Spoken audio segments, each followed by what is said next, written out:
facility? Or is it all have? There we go. All right, y'all get ready. We'll rock and roll. Sure. All right, good morning, everyone. Wellness Coalition, today's date, January 19th, 2023. We're now recording this for documentation purposes in our newsletter, which I will talk about later in the meeting today, but our newsletter is doing quite well. It has over 690 some followers as of last week when it launched, or this week when it launched out. Let's start first with introductions in the room and then online. And again, if you don't mind, if you're online, you can drop that in the chat box for me, just to make sure I get documentation of your attendance. And of course, here, when people come in person, they sign on the hard copy list at the door, just to make sure we're doing all our necessary documentation. So I'm Keenan Tyner Smith. I'm the physical agent for the Southside Wellness Coalition. And in the room, if we don't mind, we'll start left to right. If you'll go ahead and introduce yourself. Good morning, I'm Catherine Maloney with Tri-County Community. Being here and happy to see all of you. Awesome. All right, behind her. I'm Rusty Bishop, coming out of hibernation. I'm just a private citizen trying to do good. All right. In the back. Hi, I'm Tiffany Daly. I'm the crisis response team, peer recovery specialist. And today is my first meeting. So thank you all for having me. All Well, right. Welcome. Stephen Wilson, just representing myself, member of the leadership team, also a member of the recovery community locally, and happy to be here to see all of you.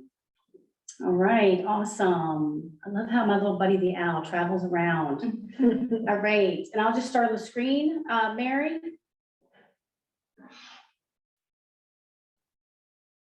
Hi, I'm Mary Ann Crowther. I'm here as a member of the executive board of the Southside Wellness Coalition, and I'm working to help lead the ticking and get that up and going and consistent.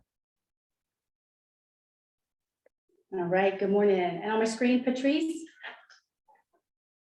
Good morning, my name is Patrice Clayton. I'm a community member, also working with the Tick-In, helping to get that off the ground and up and running. Nice to see you all. Awesome, thanks for joining us. And then Shelley? Hey, I am Shelley Clary. I'm the education specialist for the Virginia Poison Center. This is my first meeting, so I'm excited to see what goes on. Awesome, thank you for joining us. And to give Shelley a quick shout out, even at the beginning of the meeting, she's going to be our special guest next month in February. So we look forward to her talking to us. Jennifer? Good morning. I am Jennifer Fichthorn. I'm here from Virginia Cooperative Extension and Virginia Tech Center for Public Health. We work with multiple grants that work with substance use disorder and mental health. And I'm here to support the coalition as we can.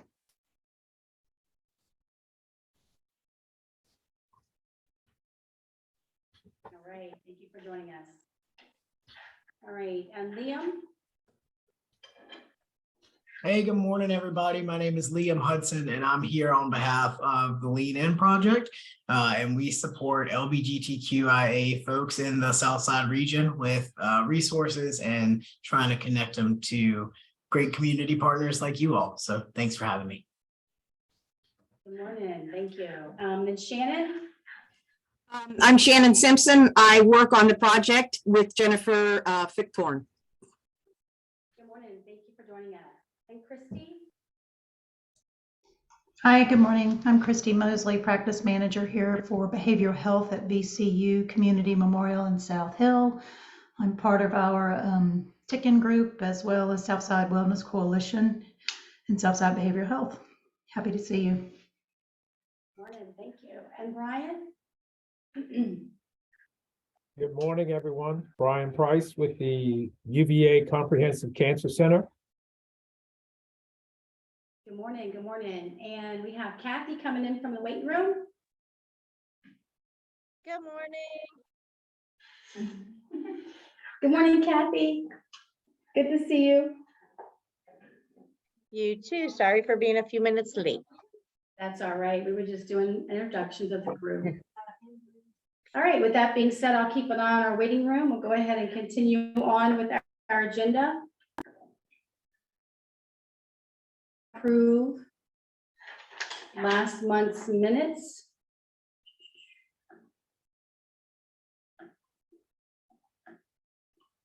Okay, here we go. Okay, and you'll see those of you in the room, there was a copy on your desk when you came in. And look at last month's minutes, and then those of you on the Zoom, you should be able to see them on the screen. All A right. motion to accept the minutes as so outlined. All right, can I get a second? I second.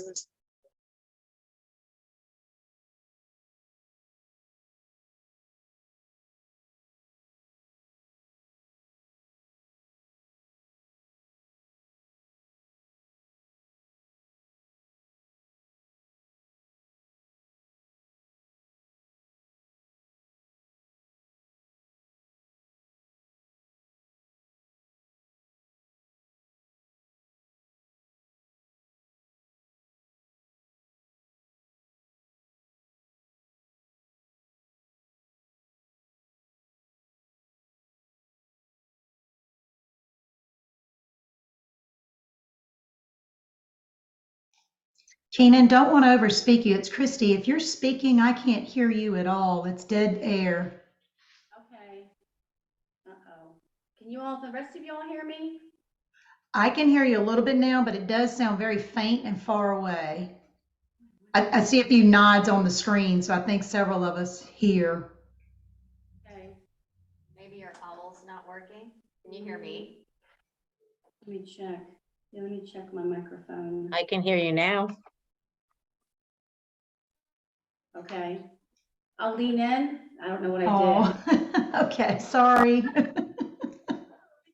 Maybe we need to get you a little lapel one. That way you don't have to. Maybe, I would assume the owl's picking me up. Now, for some reason, it's much better. So maybe it's just the way you were delivering it first. Yeah, okay, all right. Use your outdoor voice. I know, I think I am, but I don't know. So y'all mind if I shout in here now? No, you're All right, good. yeah, I got a big mouth, that's for sure. All right, hang on. All right, okay. All right, y'all hear me better? All right, awesome. I'm not too sure how many, let me look down here real quick though, just to see. Yeah, it says Zoom meeting is using your microphone. Okay. All right, hold up one second here. Let's move this over. And I'm just talking to myself though on a couple of times, just so y'all know. Some of that low talk might be talking to myself through this hybrid meeting. All right, so we see with today's agenda, we're doing a presentation. I'm gonna do a real quick overview of some of the slides that were shared with our prevention team this month about the young adult survey that we participated in last year as a coalition. The state itself received over 5,000, or I should say more than that. I should have that right number. I don't have that right number. It was over 5,000 responses from across the state, from the young folks between the ages of 18 and 25. We had incentivized that participation across the state, and we did receive hundreds of responses from our area. Obviously, what I'm going to show you today is not our area, is the overview of the state. Each region is supposed to receive their report by April of 2023. So I'll be sharing that slideshow with you all. I imagine either the April, May, or June meeting. I don't want to make any promises when information gets released. It is just a projection of when that will be released. And then, of course, today, leadership team election, the Survey Monkey link is now live. We're going to share today the biographies of the folks that are running for re-election or new seats. And you can see with the agenda, I'm gonna roll the agenda down. We're going to talk about CADCA, the virtual seats that are still open to the Creating Trauma Sensitive Schools Conference, what's been going on here locally, as well as some trainings that are up and coming. And as I mentioned earlier, next meeting, we'll have our guest speaker, Shelley Clary. That's the agenda for today. If you have any questions, you're welcome to bring them up now or drop them in the chat. Let me stop share on that. I got people coming in from the waiting room as well. All right, welcome. Thank you for joining us. I'm leaning in. Okay. All right. Mary says she can hear me now. Good, good, good. Okay. Awesome. All right, if there are no questions, I'm going to continue with the agenda, which is sharing with you all some of the slides that, again, were shared with our team here with the young adult survey results. Okay. All right. All right, and if you cannot see this on your screen, please let me know. From what I can tell, this is doing well. All right, so again, this is overall information shared with the state about the young adult survey results that were collected last year as part of our outreach to the 18 to 25-year-olds. All right. So again, the results showed substance use at a glance, substance use profiles, talked about mental health, gaming and gambling, and subpopulation comparisons.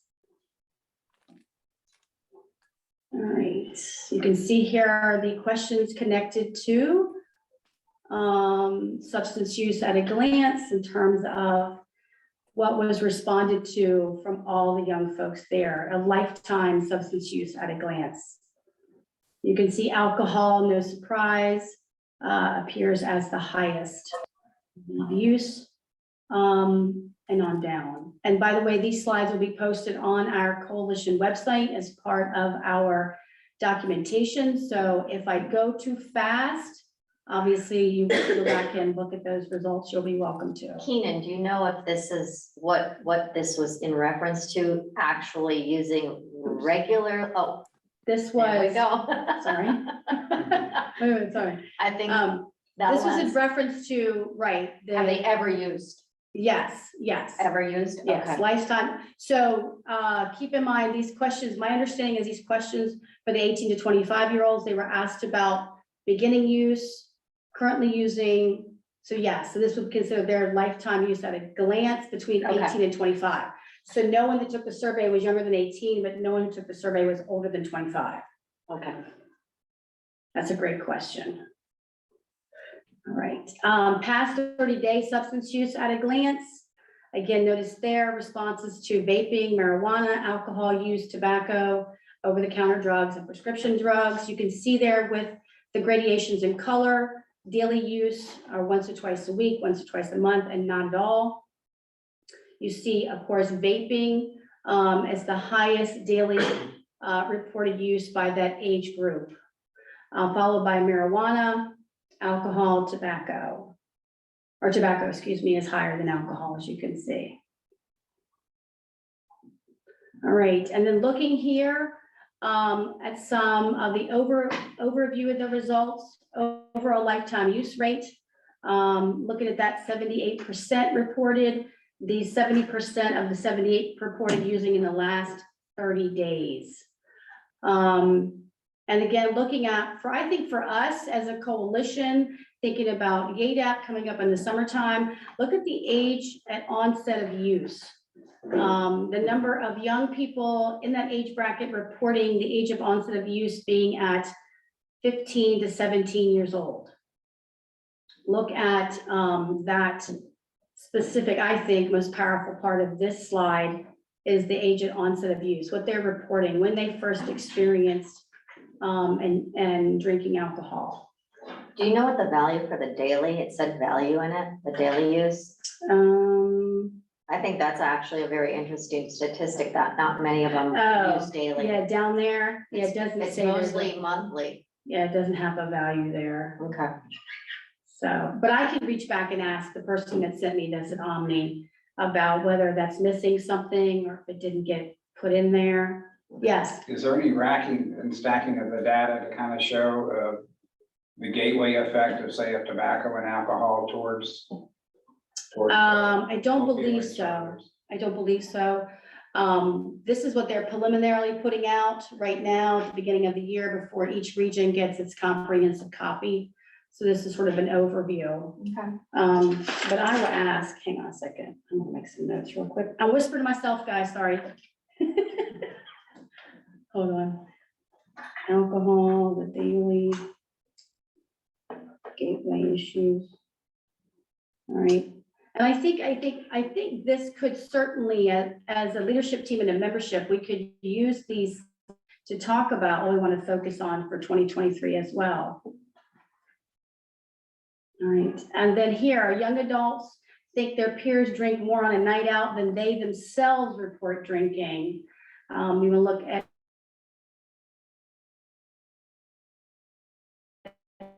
again, notice that 39 connected to what they think their peers are doing versus what they are doing. So because that certainly speaks to perception, et cetera. And then notice here, percent of individuals who believe the following behaviors have slight or no risk.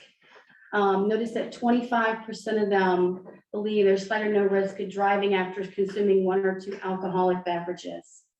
Very high percentages, I think 25%. I think the consuming 4 or more is also, Yeah, I mean, yes. you know, the thing is, they say women 1 a day, men 2 a day is, and after that, your health risks go up. So I think those two are pretty, I think we have room there to improve our outreach. Absolutely, absolutely, yes. All right. Tobacco, overall lifetime use of rate, again, 44%, 38%, again, using tobacco in the last 30 days. Frequency of use, you can see there with me, 42% once a month. Unfortunately, 33% reporting daily use.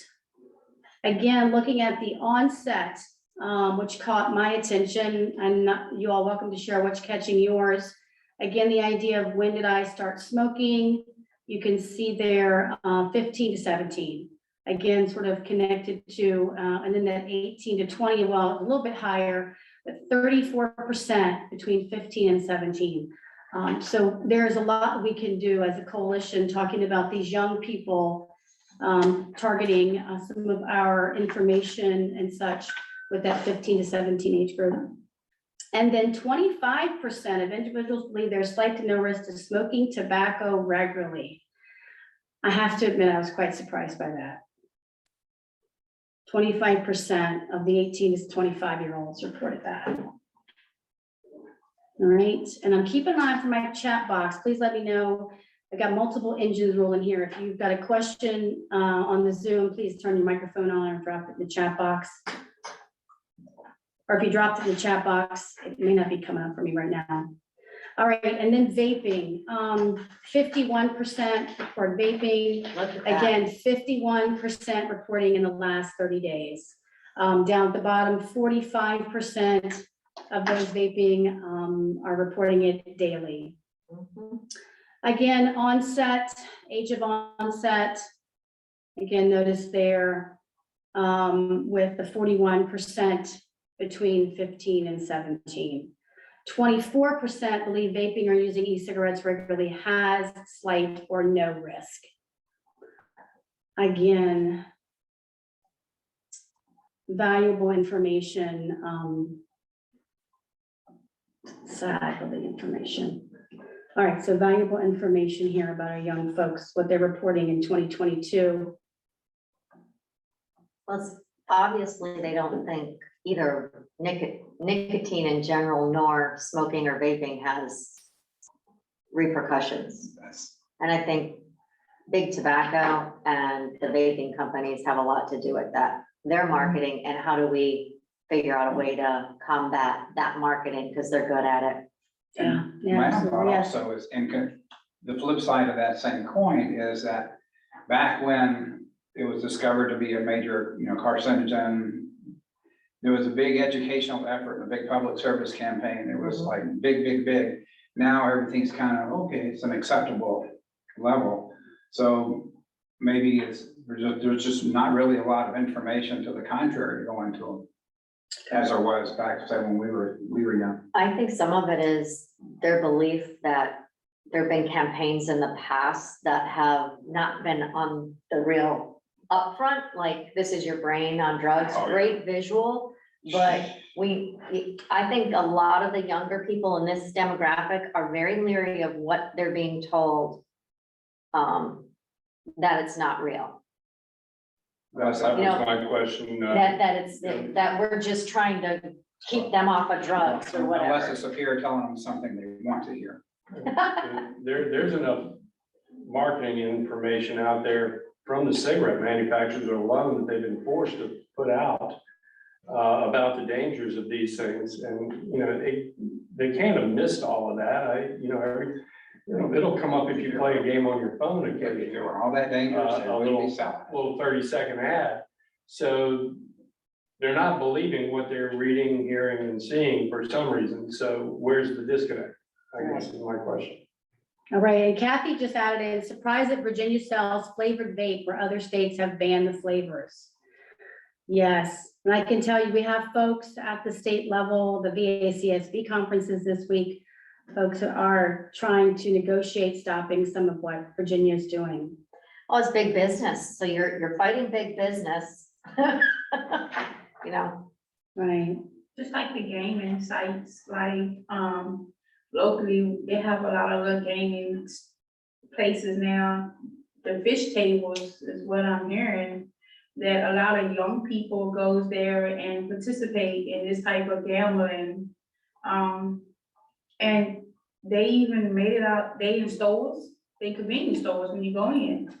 And, I seen a lot of them in South Hill, and then now I seen where they had opened this, used to be a drugstore. There's a whole gaming Wow. where, they go in and gamble. And there's a lot of teenagers that goes in there. Okay. Oh, there's a chat. Yeah, another chat. All right, Patrice says the relevance of vape shops being set up in the middle of communities. Yes, yes, and they've been added to my list of visits to remind them. But yeah, we need to do more to combat that. All right. Well, and I Thank mean, I you can all. tell you firsthand, of the 3 people that are in those, close to those demographics that I know very well, all 3 of them vape, and all 3 of them say it's the worst thing they ever did. So they got hooked when they were between 18 and Right. 21-ish. And it's like, they can get off of them for a while, but they can always come back. So it's a drug, it's addictive, so. And if you look here again, we're going over the OTC medication use, you look at that age of onset, still you're looking the highest rate. 17. So we do see a pattern here. Do you see a pattern here as a coalition, at least for the state of Virginia? I would stretch to say we get our individual results on the young folks from our area. Imagine the numbers may be pretty much the same. So we've got a 16% reported using OTC medication. 36% of that 16 said they used in the past 30 days. You got 58% using it once or twice a month.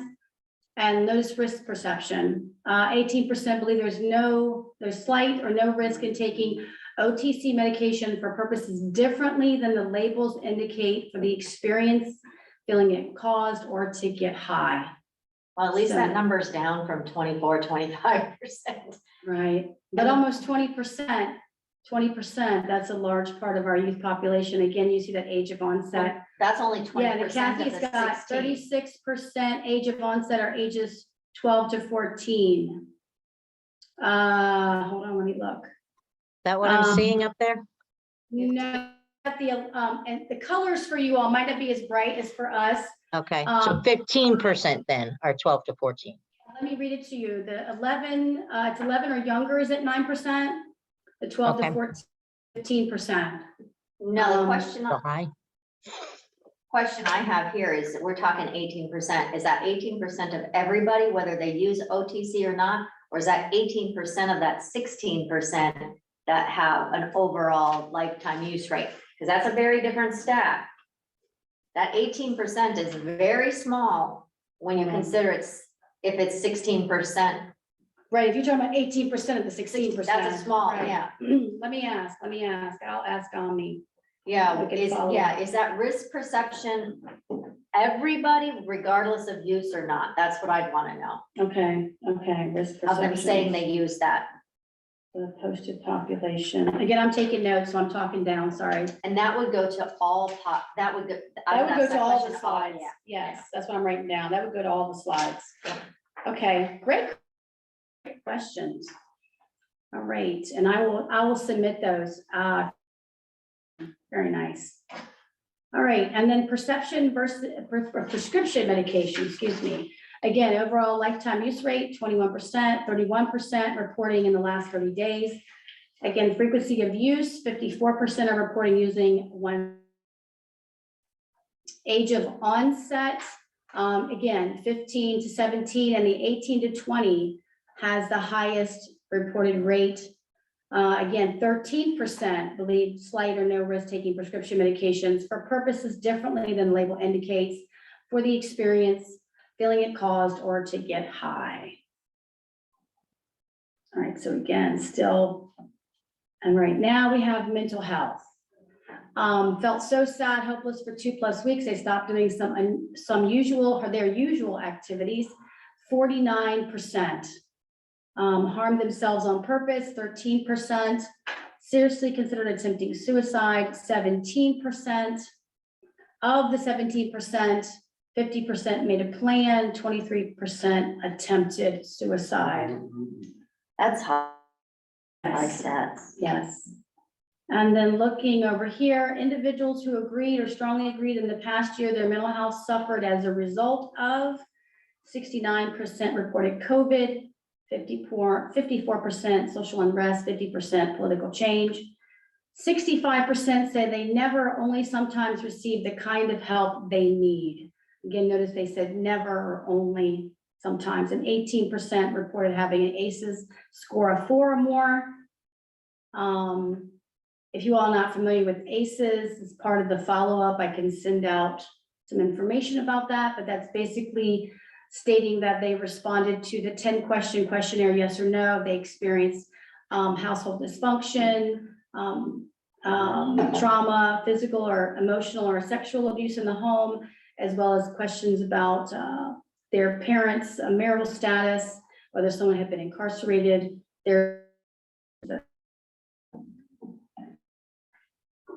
all right. Gaming and gambling questions were asked as well. 64% of them responded to participating in one plus gaming activity in the last 30 days. 46 games, 24% bought lottery or scratch tickets. Again, let me pull this over.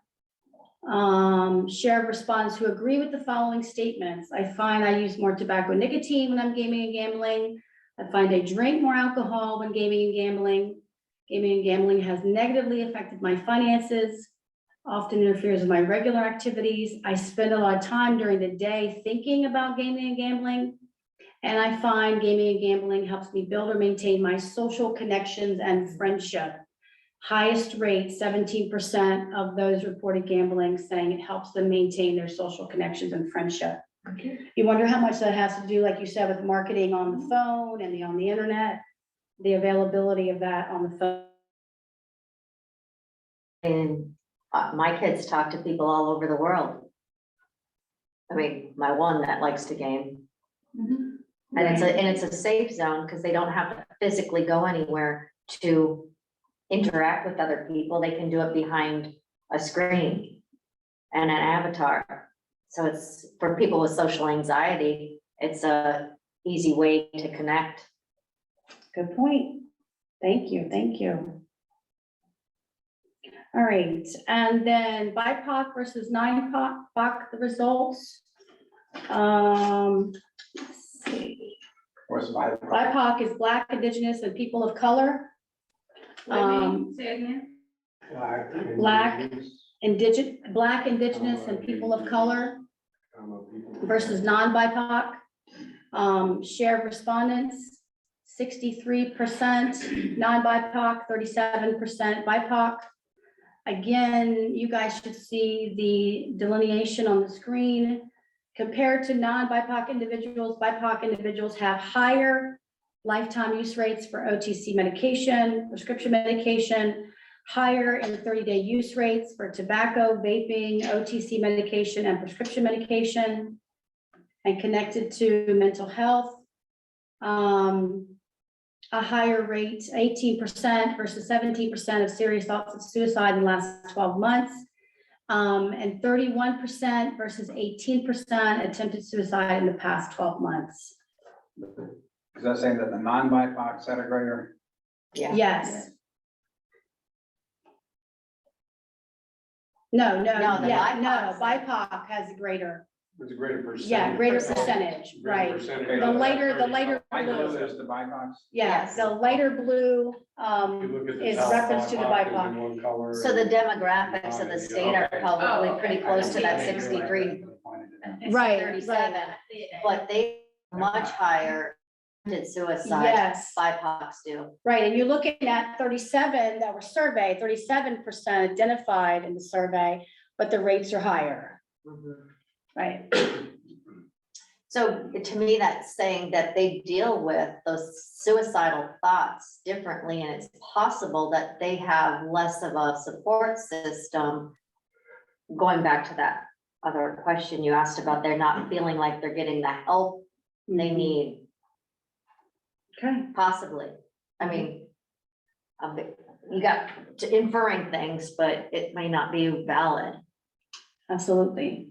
And then student versus non-student, again, these are 18 to 25-year-olds reporting if they are enrolled in some type of schooling. 40% reported they are, 51% are not. Again, compared to students, non-students have a higher rate. Lifetime use rates for alcohol, tobacco, vaping, OTC, and prescription medications. 30-day use rates, all substances other than alcohol. So they're reporting a higher rate. And then connected to ACEs and mental health. Again, they're reporting higher rates for all, higher number of ACEs, 19% for a serious thoughts of suicide, and 28% of attempting suicide in the last year. Again, so this will be informing our discussions moving forward as well. All right, LGBTQ versus non-LGBTQ, which is lesbian, gay, bi, and queer plus youth. Again, 75% are were non-LGBTQ, and 25% reported LGBTQ. Again, compared to non-LGBTQ individuals, LGBTQ plus individuals have higher rates of alcohol, tobacco, vaping, OTC, and prescription medications, higher rates, the 30-day use rates for binge drinking, tobacco, and vaping. And then here we go. Again, looking at that right there, 4+ ACEs, depression, experiencing thoughts of suicide, attempting suicide in the last month. Again, we see higher rates and depression symptoms in past 12 months, 68%.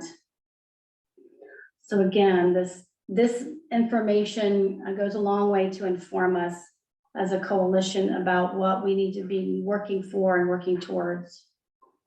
Lots of good, important discussions.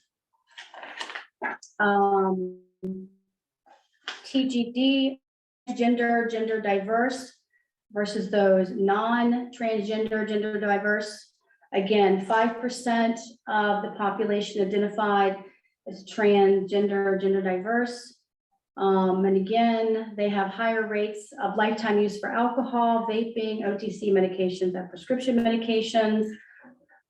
Again, if we look at ACEs and mental health, higher rates of ACEs, 79% reporting depression symptoms in the last 12 months, 44% serious thoughts of suicide.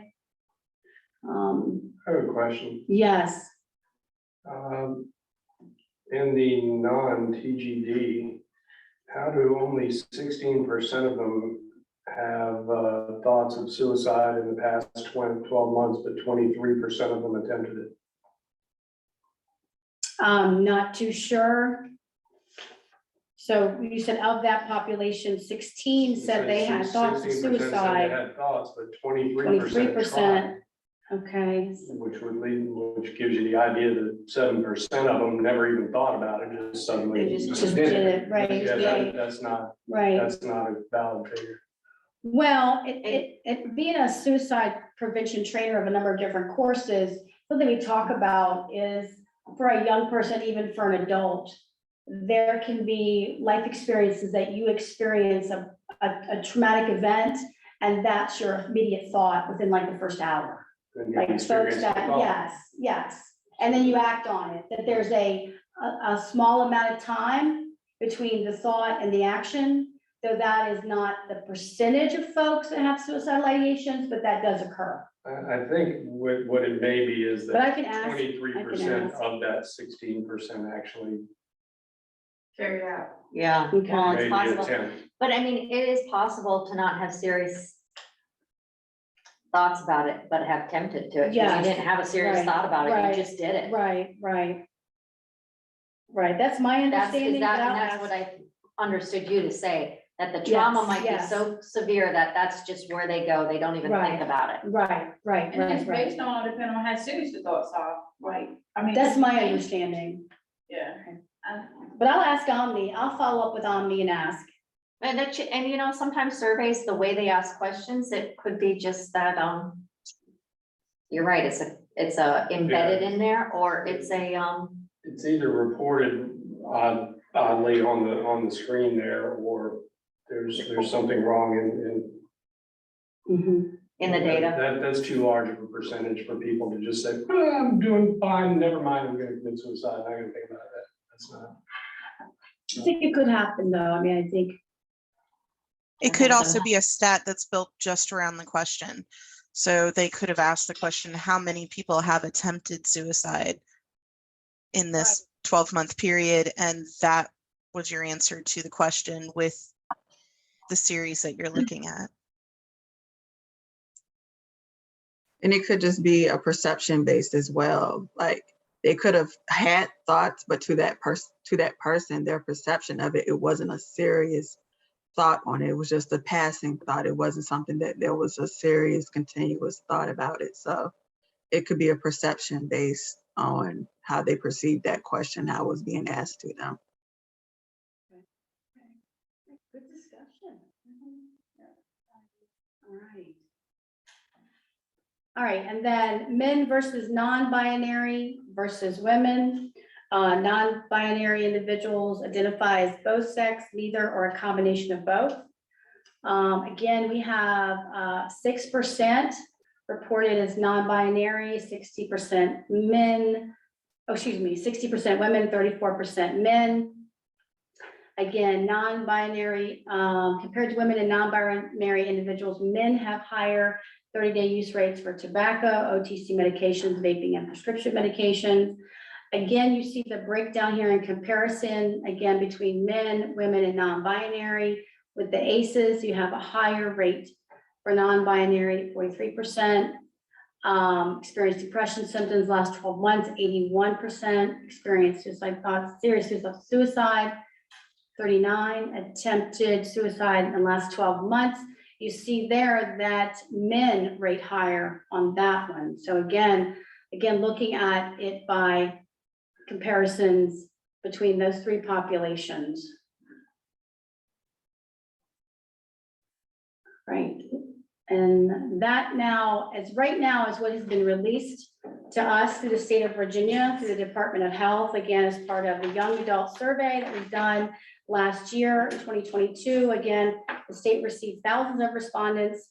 It's my understanding now that by April of 2023, they should be releasing to us, based on our region of Halifax and Mecklenburg and Brunswick. Again, a slideshow very similar to that about our young folks between 18 and 25.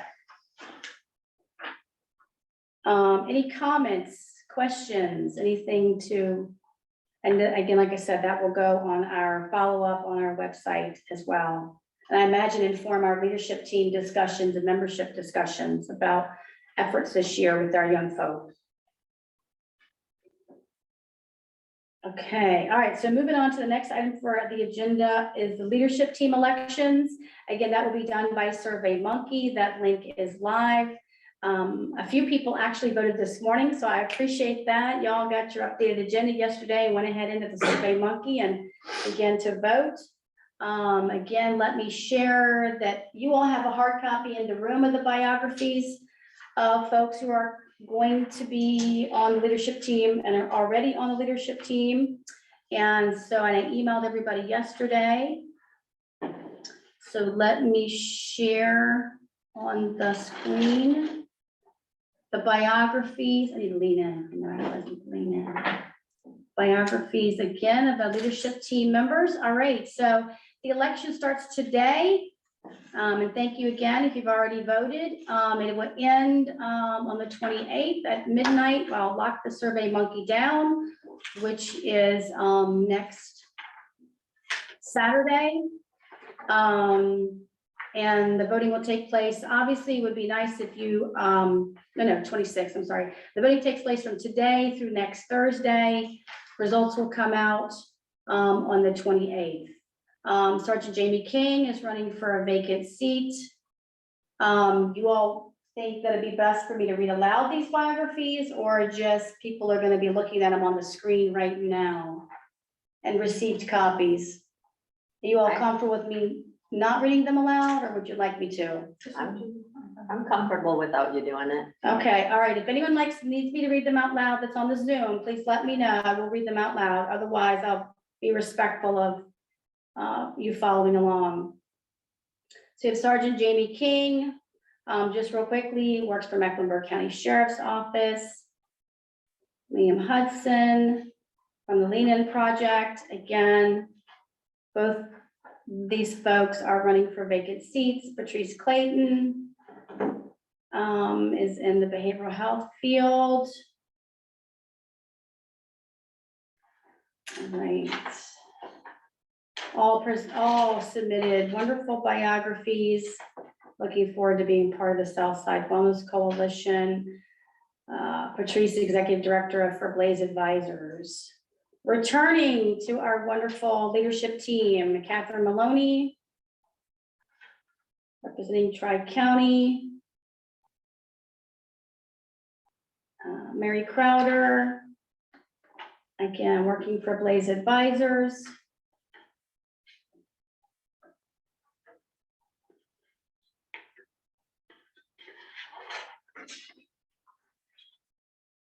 Christy Mosley, VCU CMH.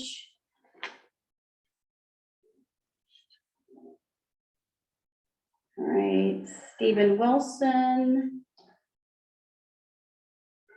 Right.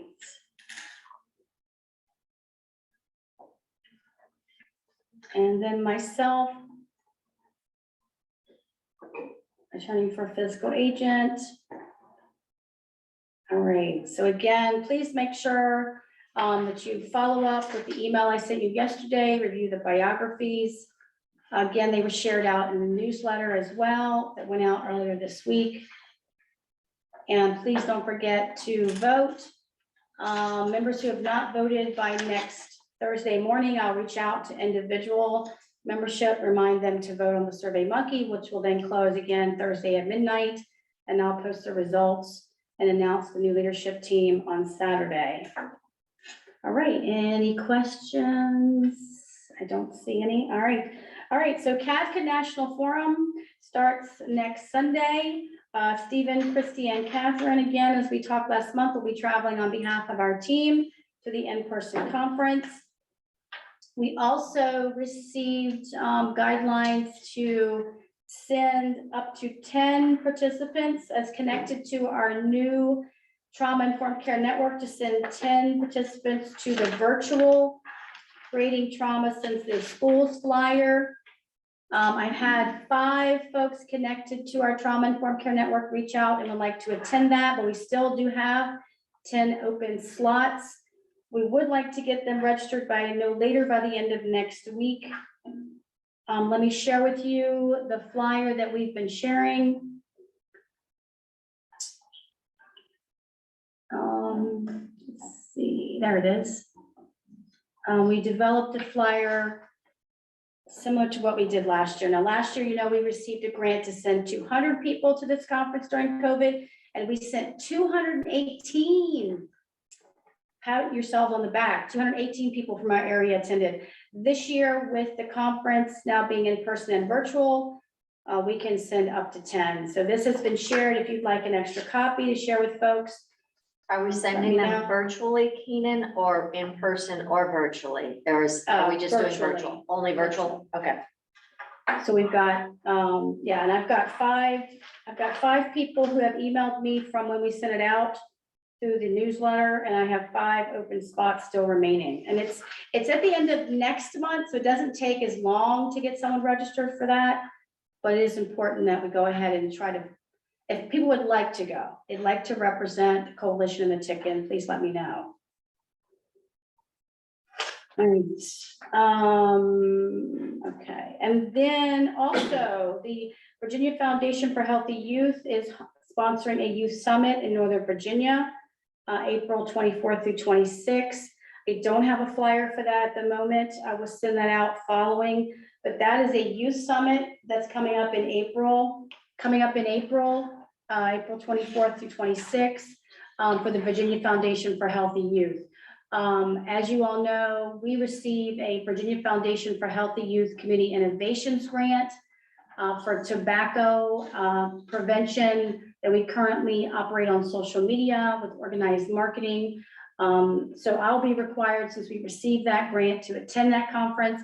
Now, Stephen had suggested about sending someone from the coalition to that summit as well. So if you're interested, again, in more detail before I get them out to the membership and the leadership team, please let me know.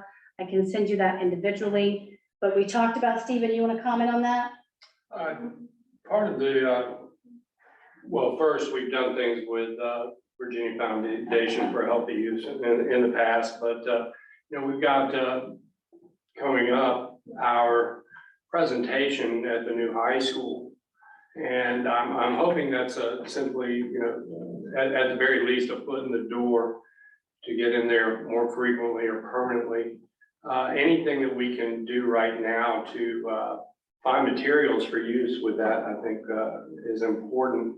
And also with our own continuing, so far not awfully successful drive to get a youth culture embedded in this coalition. That's all I got. All right, and then as Stephen was talking, I went ahead and shared on the screen for everybody. He's referring to next Thursday night. We were invited to present an ACEs presentation at Mecklenburg County High School. They have a alternative learning program for the young folks who are getting suspended and such from school. So they've asked us to come and engage with their family night. So they're inviting family members of the students who are in those types of suspensions, whether they're short-term or long-term. It's my understanding they're also inviting the staff and teachers of the school also to participate in this. So we will be, they are making a presentation on behalf of the Southside Behavioral Health and our coalition to inform folks about the science behind who we are based on positive and negative childhood experiences. And you can see there, they're providing dinner to the folks that attend this. It starts at 6 o'clock. I know I've sent out, if you want to join us, we're certainly encouraging all members of the TICN as well as the coalition to join us there next Thursday night to have conversations about what the alternative learning program is about. And I just want to piggyback that this past Tuesday night, a presentation was made in front of the Mecklenburg County School Board by the folks running the alternative learning program to the school board about the changes that they're suggesting take place between now and next fall to support the young folks in this program. Certainly as a coalition and as a TICN and as an agency here, we're interested in being part of that, offering support services and such. Anybody else on the meeting want to speak to that, if you've been involved in that? I was actually going to say Dr. Huskin over in Halifax County would be extraordinarily receptive to this idea. She has actually, we've had a conversation about it, that she wants to have some sort of a behavioral modification program to talk with parents about things, not bringing the same kids back to the school that you suspend, that you've got to educate the parents. So she is extraordinarily interested in doing this kind of thing. So if you would, I would love to get a copy of this to shoot over to her, and also to include her in the conversation about the trauma-informed care, because she's very interested in that as well. The flyer in the event was formulated by Mecklenburg County High School.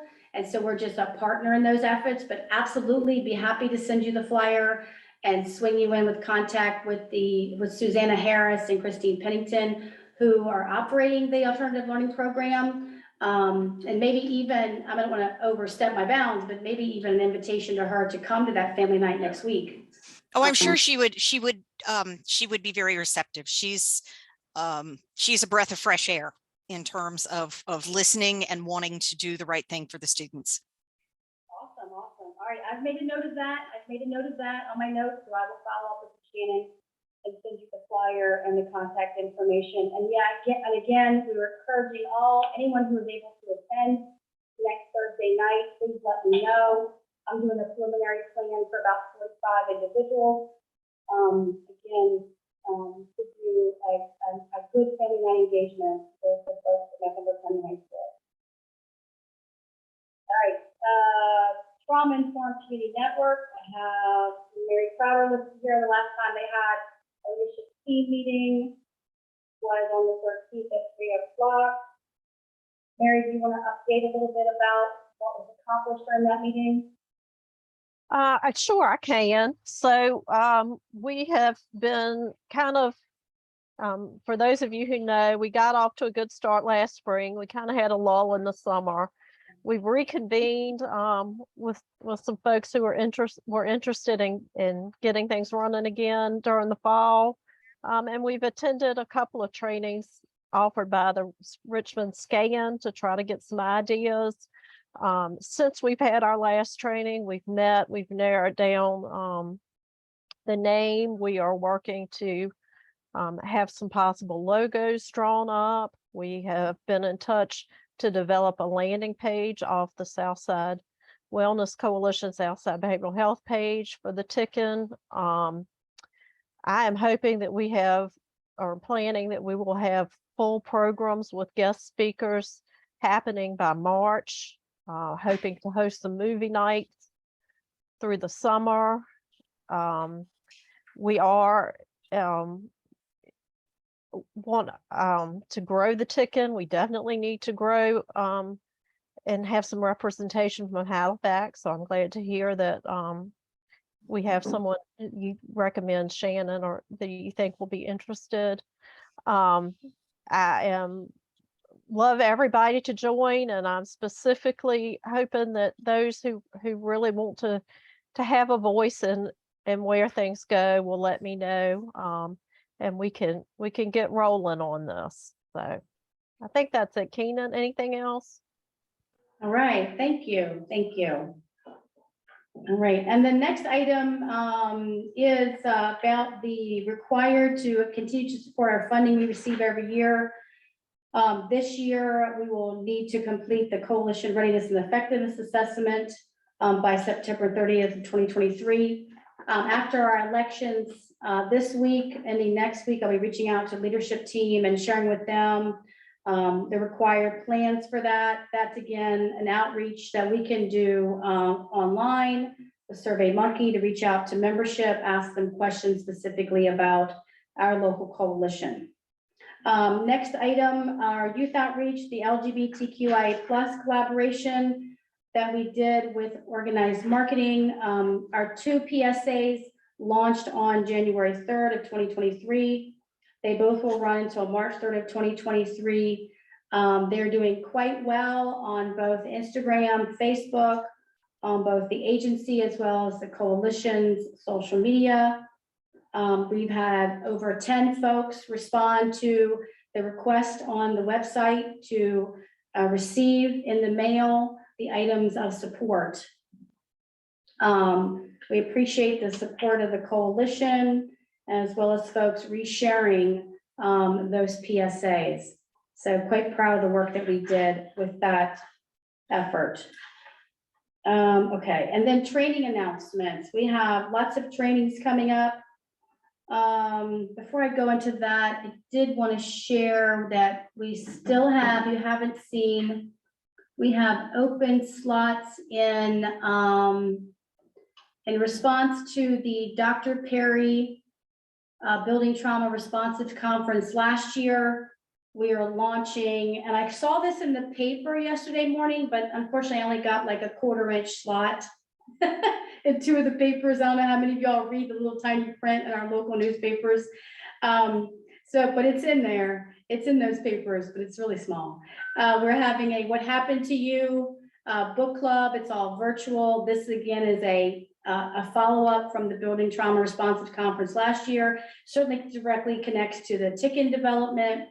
That as an agency, we're offering a virtual 12-week book club. You receive a copy of the book. You also receive a binder that contains the curriculum that Dr. Perry, well, I should say not Dr. Perry's company and such, that is put out as a guideline to read the book.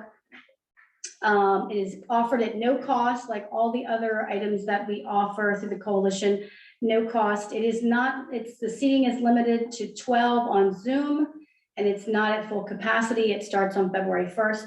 Again, if you know anybody who interested, you also receive some other comfort items, some items, colored pencils, items again, so you can write in your book and highlight in your book. That has been launched in the last week or so.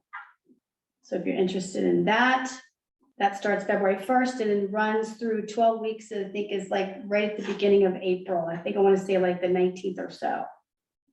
All right, other trainings that are going on. We have an applied suicide intervention skills training. That's the 2-day, 16-hour suicide prevention, how to be someone who creates a safety plan for someone who's in crisis at your school or agency, March 9th and 10th, at the Southern Virginia Higher Education Center. That is not at full capacity. There's still open seats. We are sponsoring an adult mental health first aid, 100% virtual on March 30th. That's the course again, where you learn signs and symptoms from generalized anxiety to schizophrenia to a suicide action plan for adults. And then June 6th, we have a virtual youth mental health first aid class, again, all virtual. Again, its seats are not at full capacity. This is a class talking about 14 to 17-year-olds, signs and symptoms, again, from generalized anxiety, schizophrenia to a suicide action plan. It is, again, not a class for youth. It's a class for adults, but it's targeted towards the youth demographic. And as always, we have our monthly revives going on. Flyers have been sent out for that through us. Happy to report doing some in-person revive at the Southern Virginia, the SVCC, Southside Virginia Community College in Alberta and Keysville. They've invited us to conduct revive at their college campus next week on Tuesday and Thursday. And again, as we already mentioned, Thursday night, the family engagement night at Mecklenburg County High School. So lots of good on the ground programming that we've been planning. And again, continuing some of our virtual as well. And you're welcome to join us, and please share this information out. And speaking of which, when you think about why does Keenan not send me as many emails as I used to get before? I'm going to show you why. Never said that. All right, y'all. They're picking on me here, y'all. They're picking on me. All right. Let me share. Where'd it go? All right, the newsletter. Now, let me say something about the newsletter. You know, we spend a great deal of time, as Ellen does from Foxglove, who is so kind to pretend that Keenan makes the newsletter, but she doesn't. puts together this wonderful, gorgeous newsletter to let you all know, last time I checked, had over 697 some kind of followers. And each time that anyone participates, like today, for example, if we had somebody walk in the door that had not yet received the newsletter, anyone that attends our events, comes to our trainings, comes to our meetings, I go in and add them to the chip mail, and they then automatically receive the newsletter. Now, of course, it's really easy to unsubscribe to it, so I don't feel like I'm forcing anybody to subscribe to it. But I did want to mention to you all that in talking to Ellen, because it is a computerized newsletter, if this doesn't look familiar to you, please check your spam. And what she always advises is when you get the newsletter, interact with it, click on it, look at it, email me if something doesn't work on it. That's always important because I'm always checking on my end. Interact with it a couple of times so that then the next time the monthly newsletter comes out, it'll come right to your inbox as it does to mine. So please make sure, check your spam, check your junk folder. If you're not already. Does that come receiving it. directly from you? Like it looks like it comes from you? No, let me look Okay. at that. No, it does not. It comes from our Southside, it comes from Southside Wellness Coalition. Let me look here. It comes from information at bewellsouthside.org. That's going back to the website. That's not going to come directly back to me. Now I will get notified by Ellen that there's activity connected to it, but it won't be directly coming. It doesn't come directly to my inbox. Now, let me do say this though. When you look at the newsletter, and you see where it says email prevention at Southside or email SWC at Southside, that's all coming directly to me. So any of the outreaches coming through the newsletter that you interact with will come directly to me. But no, it's coming out through a chip mail account, so it's coming out from Ellen's server. Now you can see everything that I've been talking about this morning is in that newsletter.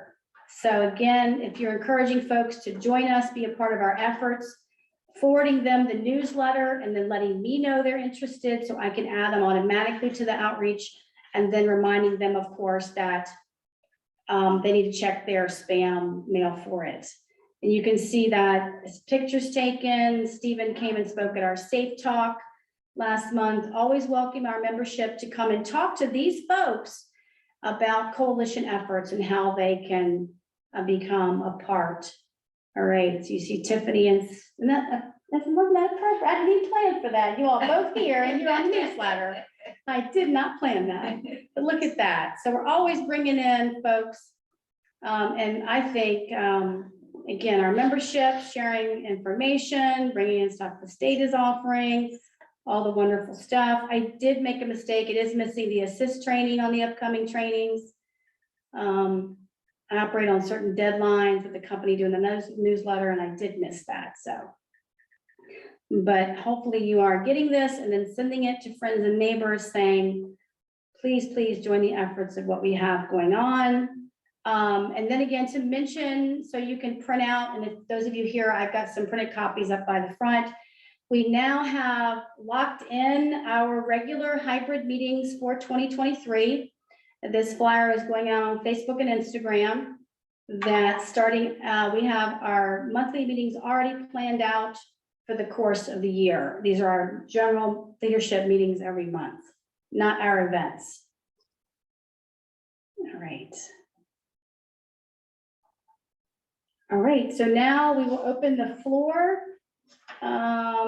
for any member updates. Anyone would like to announce anything this morning? I just have a general PSA. Okay. Tri-County Community Action Agency has opened up or will be opening up 2 new locations for our volunteer income tax assistance program. Okay. So anybody who has basically an AGA of 60,000 or less, AGI, adjusted gross income, for those of you who aren't in the tax world, of less than 60,000, we perform free tax returns, both Okay. federal and state. And we're opening up in Chase City on the 10th of February and in Charlotte Courthouse, which I know is out of this jurisdiction, And we actually also have been doing it for years in Halifax. So that information is, we're putting out some PSAs also on social media and our website about setting up appointments for that. So please pass the word. Okay. It's a great service that we offer, so. All right, and you said that's February 10th in all 3 locations? It'll be February 3rd in Halifax and in Charlotte Courthouse, and the 10th in Chase City. Okay. Yep. All right, awesome. And if you want to email me anything about that, I can forward it to Ellen to put on the social media accounts. Sure, I can do that. But I'll add what you just told me into the minutes for today. Okay. All right, other announcements? Good morning. My name is Kim Carson. I'm the Director of Emergency Services at Tri-County Community Action Agency. I just wanted to let everyone know that the local planning group for the Southside Continuum of Care, PD 13, is planning on doing the point in time count of the homeless on January the 25th from 6 p.m. to 6 a.m. in Mecklenburg, Halifax, Brunswick, and Charlotte counties. So if you encounter anyone who is homeless on the 25th, if you could let us know or fill out the proper forms, we can add that count to the Southside area and submit that to HUD so that we could possibly get additional funds to assist those individuals who are homeless or in danger of becoming homeless in the Southside area. So I can send that information out to Keenan if she does not have it already. And if you're interested in volunteering, because we'll be at every location during the count to give out hygiene items to those individuals who are homeless. If you're interested in volunteering and hanging out at one of our locations, please let us know as soon as possible. But if you encounter anyone who is homeless and you don't have a form or you're not interested in filling out a form, you can always give us a call during that day on the 25th at 434-471-2005. That's 434-471-2005. So if you encounter anyone that day who is homeless and they will be homeless that night, you can fill out the form for them as well. But the main count is on January the 25th from 6 p.m. to 6 a.m. Thank you.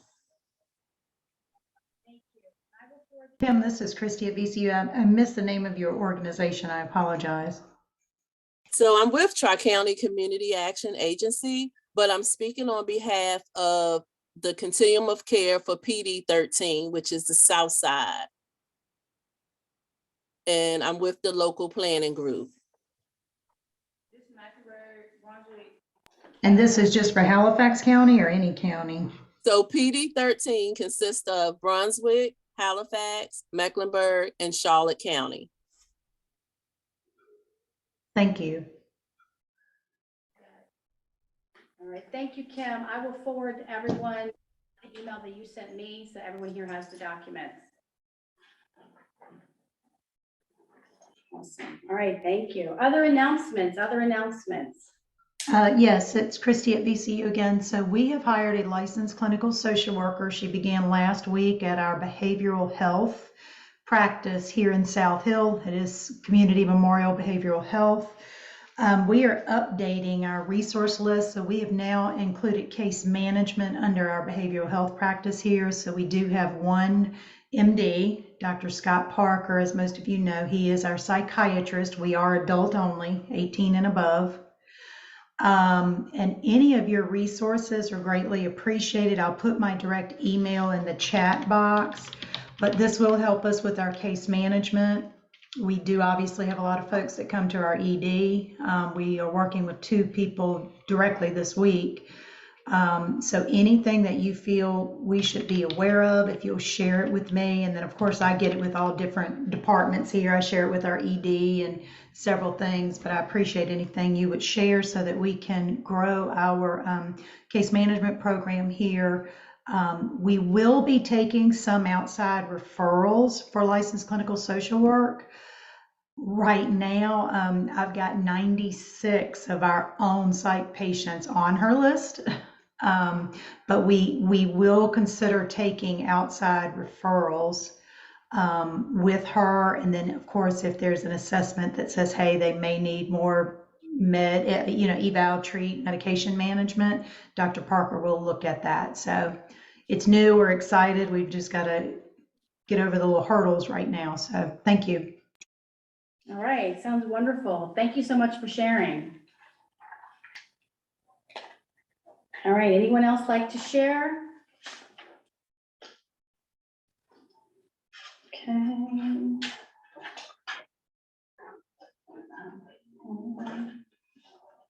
All right, so with final remarks is, as I mentioned at the very beginning, Shelley Clary will be joining us next month as our guest speaker. She's the education specialist for the Virginia Poison Center at VCU Health.